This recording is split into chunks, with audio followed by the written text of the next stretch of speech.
ప్రస్తుత పోటీ ప్రపంచంలో ఏ చిన్న ఉద్యోగానికైనా విపరీతమైన పోటీ ఉంది. మరీ ముఖ్యంగా ప్రభుత్వ కొలువు సాధించాలంటే లక్షల మంది అభ్యర్థులతో తలపడాల్సిన పరిస్థితి. అందులో గ్రూప్ 1 ఎంతో మంది యువతకు అది కేవలం ఉద్యోగం మాత్రమే కాదు, ఒక లక్ష్యం, కళ. వాటిని నిజం చేసుకునేందుకు కుటుంబం, ఆనందం అన్నింటినీ పక్కన పెట్టి ఏళ్ల తరబడి చదువుతుంటారు. అలా ఎన్నో ఒడిదుడుకులు దాటుకుని ఏపీపీఎస్సీ గ్రూప్ 1 ఫలితాల్లో సత్తా చాటారు ఆ అభ్యర్థులు. మరి వీరి సక్సెస్ వెనుకున్న అంశాలేంటి? వారి మాటల్లోనే విందాం పదండి. ఇటీవల ఏపీపీఎస్సీ ప్రకటించిన గ్రూప్ 1 ఫలితాల్లో 87 మంది సత్తా చాటారు. గ్రూప్ 1 కేటగిరీలో వివిధ పోస్టులకి వాళ్ళు ఎంపికయ్యారు. ప్రస్తుతం ఆ విజేతలు మనతో పాటు ఉన్నారు. సో వారిని అడిగి వారి విజయ ప్రయాణం గురించి అడిగి తెలుసుకుందాం. Hello, first of all congratulations. Thank you very much. Okay, so ఏంటి మీ ప్రయాణం ఏంటి, ఎలా స్టార్ట్ అయింది, అసలు ఈ పోస్ట్కి ఎంపిక కావడం మీకు ఎలా అనిపిస్తుంది? నాకు ఈ పోస్ట్కి ఎంపిక కావడం చాలా హ్యాపీగా ఉందండి. నేను ఫస్ట్ సాఫ్ట్వేర్ ఎంప్లాయీగా జాబ్ చేసేవాడిని. కోవిడ్ ముందు జాబ్ మానేసేసి యూపీఎస్సీకి ప్రిపేర్ అవుదాం అనేసి స్టార్ట్ చేశానండి. నాకు కూడా ఒక కాన్ఫిడెన్స్ వచ్చింది, నేను ఒక జాబ్ కొట్టాను కదా, ఇంకొక జాబ్ కొట్టగలుగుతాననే ధైర్యం కూడా వచ్చింది. అప్పుడు నేను జాబ్ మానేసేసి ఈ ఎగ్జామ్కి ప్రిపేర్ అవ్వడం జరిగింది. సందీప్ సార్ అనేసి ఎంపీలో ఒక మెంటర్ ఉండేవారు. సో ఆయన దగ్గర నేను చదువుకున్నాను. So he became IAS in Andhra Pradesh. One more friend of mine is Pawan Kalyan Chella, is IPS. So ఆ అబ్బాయి నేను కలిసి ఆన్సర్ రైటింగ్లో మెలకువలు చేసుకోవడం.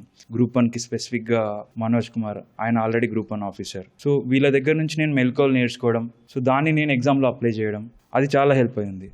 మా పియర్ గ్రూప్ కూడా ఆల్మోస్ట్ అందరం గ్రూప్ 1 ఇంటర్వ్యూకి సెలెక్ట్ అవ్వడం. సో అటువంటి పియర్ గ్రూప్ మెయింటైన్ చేయడం, సీరియస్నెస్ అనేది మన చుట్టూ సక్సెస్ ఉన్న వాళ్ళు ఉండడం వల్ల మనము మోటివేట్ అవుతాం. ఈ ఫార్ములా నేను ఎప్పుడు నమ్ముతాను. నా రూమ్మేట్స్ అందరూ ఐఏఎస్, ఐపీఎస్ అయ్యారు.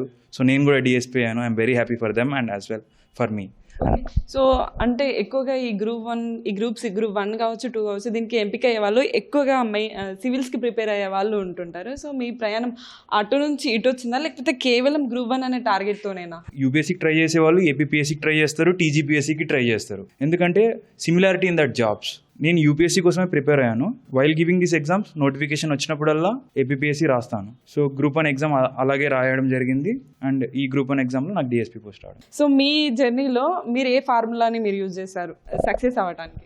మెయిన్ హెల్ప్ అయింది టార్గెట్స్ పెట్టుకోవడం అండి. ప్రిలిమ్స్ కంప్లీట్ చేయాలంటే చాలా చిన్న టార్గెట్స్ కావాలి. డైలీ టెస్ట్ సిరీస్ రాయాలి. సో ఈ వీక్ ఏం చేయాలో ఆ పని మనం చేసేసి నెక్స్ట్ వీక్ గురించి తర్వాత ఆలోచిద్దాం. ఇది చాలా హెల్ప్ అయింది. సో మెయిన్స్లో కానీ ప్రిలిమ్స్కి కానీ సో ఈ టార్గెట్స్ని స్మాల్ టార్గెట్స్ లాగా చేసుకొని చదవడమే చాలా హెల్ప్ అయింది నాకు. సో డిసిప్లైన్డ్గా ఎవ్రీడే 6 hours 8 hours చదివినా చాలు, మీరు కొట్టేయచ్చు. ఈ జర్నీ ఎలా సాగింది? ఎందుకంటే విజయం గురించి ఒక్కరోజు మాట్లాడుకుంటాం, దానికి పడే కష్టం చాలా ఇయర్స్ ఉంటుంది. సో మీ జర్నీ ఎలా స్టార్ట్ అయింది, ఇప్పుడు ఎలా ఉంది? నాకు ఈ ఐఏఎస్ ఇలా గవర్నమెంట్ సర్వీసెస్లో రావాలి అనే dream like college lockdown time నుంచి స్టార్ట్ అయింది. లైక్ ఆ టైం చాలా ఖాళీగా ఉంది. సో దాన్ని నేను ఏదో ఒక విధంగా యూటిలైజ్ చేసుకోవాలి అని అనుకున్నాను. సో దట్ నేను కొంచెం అవేర్నెస్ తెచ్చుకోవడానికి ట్రై చేసి ఆ విధంగా ప్లేస్మెంట్స్ కూడా అటెండ్ అయ్యాను, వచ్చాయి. బట్ స్టిల్ నేను అవి వద్దనుకొని అండ్ దెన్ ఇలా వచ్చేసి ప్రిపరేషన్లో స్టార్ట్ చేసేసాను. యూపీఎస్సీకి నేను ప్రిపేర్ అయ్యానండి. ఆల్మోస్ట్ 2 years 22 to 24 వరకు నేను ప్రిపేర్ అయ్యాను. సో ఆ మధ్యలో గ్రూప్స్ నోటిఫికేషన్స్ వచ్చాయి, లైక్ గ్రూప్ 1 గ్రూప్ 2 ఇలాంటివి వచ్చాయి. సో నేను ఊరికే సరే ఈ ప్రిపరేషన్ ఉంది కదా రాద్దాం అని చెప్పి నేను గ్రూప్స్కి స్టార్ట్ చేసి రాశాను. ప్రిలిమ్స్ అయ్యింది అలాగా. అండ్ ప్రిలిమ్స్ అవగానే మెయిన్స్ అలా ఫ్లోలో అన్నీ అయితే వస్తున్నాయి అనమాట. అలా అయినప్పుడు నాకు కూడా కొంచెం కాన్ఫిడెన్స్ బూస్ట్ అయితే వస్తుంది. సో నేను ప్యారలల్గా యూపీఎస్సీని బ్యాలెన్స్ చేస్తూ దీనికి వచ్చాను. బట్ ఎప్పుడైతే మెయిన్స్ ఇంటర్వ్యూ స్టేజ్కి వచ్చినప్పుడు ఇంకొంచెం ఫోకస్డ్గా నేను గ్రూప్స్కి ప్రిపేర్ అవ్వడం స్టార్ట్ చేశాను. So that now I have got this deputy registrar in AP cooperative societies. So that I'm very happy for this moment. Goals అనేది ఫస్ట్ క్లియర్గా సెట్ చేసుకోండి అండ్ దెన్ మీరు ఇందులోకి మీరు రావాలా వద్దా అనేది మీరు డిసైడ్ చేసుకోండి. సో ఒక్కొక్కరికి ఒక్కొక్క ఇన్స్పిరేషన్ ఉంటుంది. Life is much bigger than this. Not only government, software, what ever అవ్వచ్చు. సో మీకు ఏది సూటబుల్ అవుతుంది అనేది మీరు చూస్ చేసుకోవాలి. నేను ఈ ట్రైనింగ్ పీరియడ్లో కానీ ఇవి ఏదైనా నేర్చుకొని అండ్ ఎంత ఎథికల్గా and with most integrity and honesty నేను వర్క్ చేయాలని అయితే అనుకుంటున్నానండి.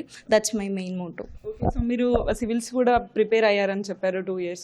సో మరి దీనికి ఎంపిక అయ్యారు, మళ్ళీ మీరు దానికి ట్రై చేస్తారా? డెఫినెట్లీ అండి. My ultimate goal is UPSC only. నేను ఐఏఎస్ అవ్వాలి అనేదే నా డ్రీమ్. ఫస్ట్ ఇనిషియల్గా ఎక్కడ స్టార్ట్ అయ్యారు, ఇప్పుడు ఎలా ఉంది, మీ పేరెంట్స్ ఎలా ఫీల్ అవుతున్నారు? ఎర్లీ ఏజ్లోనే స్టార్ట్ అయ్యిందండి.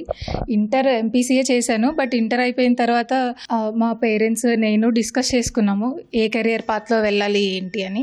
యాక్చువల్లీ చిన్నప్పటి నుంచే నాకు ఇటు సైడ్ సీట్స్ అన్ని వేసే ఉన్నాయండి. మా ఫాదర్ కానిస్టేబుల్, ఆ సర్వీస్ అవన్నీ చిన్నప్పటి నుంచే కొంచెం తెలుసు. సో చిన్నప్పటి నుంచే చూస్తూ పెరిగాను కాబట్టి ఇటు సైడ్ రావాలి, గవర్నమెంట్ సర్వీస్లోకి రావాలి అనేది ఉన్నింది. సో 12th తర్వాత నేను కూడా ఇటు సైడ్ వస్తాను, యూపీఎస్సీ ఇస్తాను అని చెప్పి ఇంట్లో డిస్కస్ చేసి యూపీఎస్సీ ప్రిపరేషన్ స్టార్ట్ చేశాను.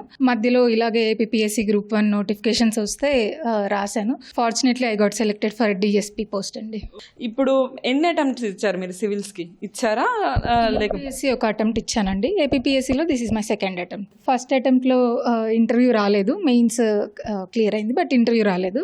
దాంట్లో ఉన్న మిస్టేక్స్ అన్ని చూసుకొని ఏంటి ఎక్కడ పోయింది ఏంటి అని ఎవాల్యుయేట్ చేసుకొని this time I got the service. ఒక 8 to 10 hours అయితే కన్సిస్టెంట్గా చదివాను. అలాంటప్పుడే ఆ కన్సిస్టెన్సీ మనకు కొంచెం బెనిఫిట్స్ ఇస్తుంది. జస్ట్ మనకున్న నాలెడ్జ్ని మనం ఎలా ప్రజెంట్ చేస్తే ఎగ్జామినర్కి నచ్చుతుంది అనేది మైండ్లో పెట్టుకొని మెయిన్స్ అనేది కొంచెం సబ్జెక్టివ్ నాలెడ్జ్ పెంచుకుంటే యూజ్ అవుతుందండి. సెలెక్ట్ అయ్యాము అనగానే ఫస్ట్ ఫీలింగ్ ఏంటి? ఐ ఫెల్ట్ యాక్చువల్లీ చాలా రిలీవ్డ్గా ఫీల్ అయ్యాను నేను. Because I been in this preparation చాలా సంవత్సరాల నుండి, ఆల్మోస్ట్ 2019 నుండి ఇందులోనే ఉన్నాను నేను. అండ్ ఎవ్రీ టైమ్ నాకు కొంచెం చిన్న మార్జిన్స్లో పోవడం జరుగుతుండే. Been facing consistent setbacks. Then of course I fell grateful and happy. So మీకు ప్రిలిమ్స్, మెయిన్స్, ఈ ఇంటర్వ్యూస్ ఇవి ఉంటాయి కదా, సో దీంట్లో మీకు టఫ్గా అనిపించింది ఏంటి? మెయిన్స్ ఐ ఫీల్ కొంతవరకు మనం ఓకే నేను మంచిగానే ఆన్సర్ రైటింగ్ రాస్తాను అని అనిపించేది. బట్ ప్రిలిమ్స్ నేను కన్సిస్టెంట్గా 3 సార్లు సెట్ బ్యాక్స్ ఫేస్ చేశాను యూపీఎస్సీలో. ఏపీఎస్సీ 2 సార్లు అయింది, కానీ యూపీఎస్సీ మాత్రం 3 times I face set back. So I feel prelims is very uncertain and tough అని అనిపిస్తుండే. సో మీకు మీ జర్నీలో మీకు మోరల్ సపోర్ట్ ఇచ్చింది ఎవరు మీ జర్నీలో ఎక్కువగా? డెఫినెట్లీ మా మదర్ అండ్ ఫాదర్. ఇప్పటిదాకా ఎప్పుడు అంటే నన్ను ఎప్పుడు డిస్కరేజ్ చేయలేదు. They always encouraged me to go ahead. ఎన్ని సెట్ బ్యాక్స్ ఫేస్ చేసినా కానీ they never doubted me for a moment. They always rooted for my success. వాళ్ళు చాలా హ్యాపీగా ఉన్నారు. I'm more happy for their happiness. Thank you. So మొత్తంగా ఇది group 1 select అయిన వాళ్ళు చెప్తున్న విషయాలు. సో కన్సిస్టెంట్గా ప్రిపేర్ అవుతూ ఫుల్ ఫోకస్డ్గా ఉంటే ఏదో ఒక రోజు విజయం వరిస్తుందని అయితే వారు చెప్తున్నారు. కెమెరామెన్ బాలాజీతో అనుష, ఈటీవీ న్యూస్, హైదరాబాద్.